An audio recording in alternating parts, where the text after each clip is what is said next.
Hello, I would like to introduce Warren Kidd from the East London University. I would like to ask you about your presentation first, because you said it would be about podcasting as still an effective way of learning and thinking. And the range of teaching is from the 14 until the 19 years of age, yes, for students of that age.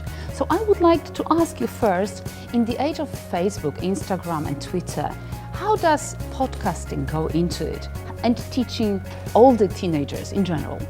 Thank you. I have a real commitment to teaching and education and classrooms which are dynamic, interactive and also student-centred.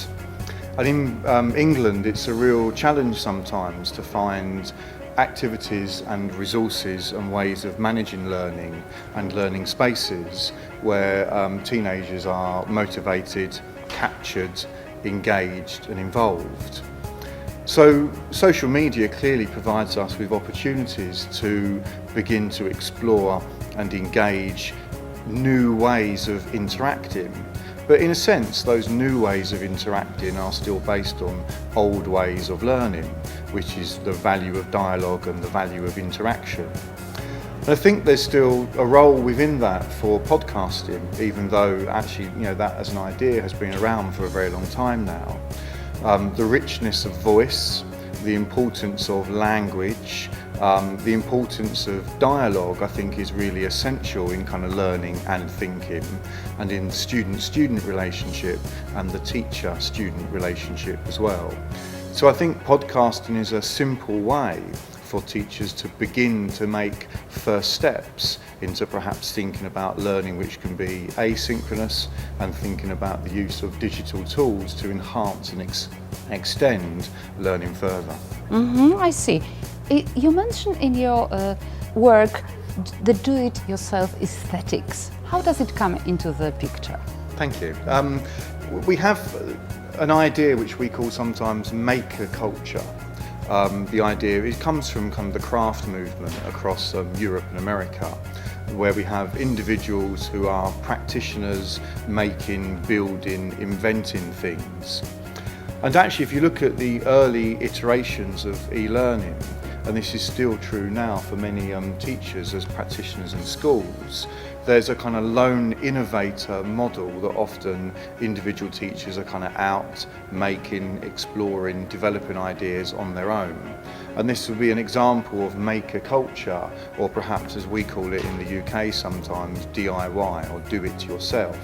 Now we clearly do have a range of different managed learning platforms, a range of different institutional responses to e-learning, but actually colleagues, teachers, they have to start somewhere.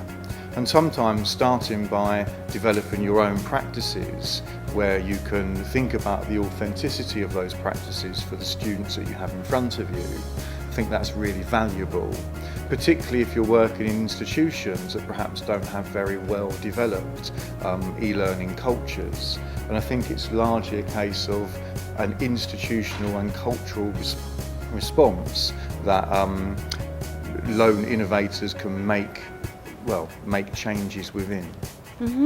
So perhaps my final question is, how do social media get into this? How is it related? The preparation, the actual podcasts, the actual teaching and social media? Sure, okay. I think what social media provides us with is the ability to disseminate product and capture learners when they are and where they are. So I think podcast is a really valuable tool, and we can use that in a rich way. There's kind of lots of rich textures around voice and the meaning associated with that.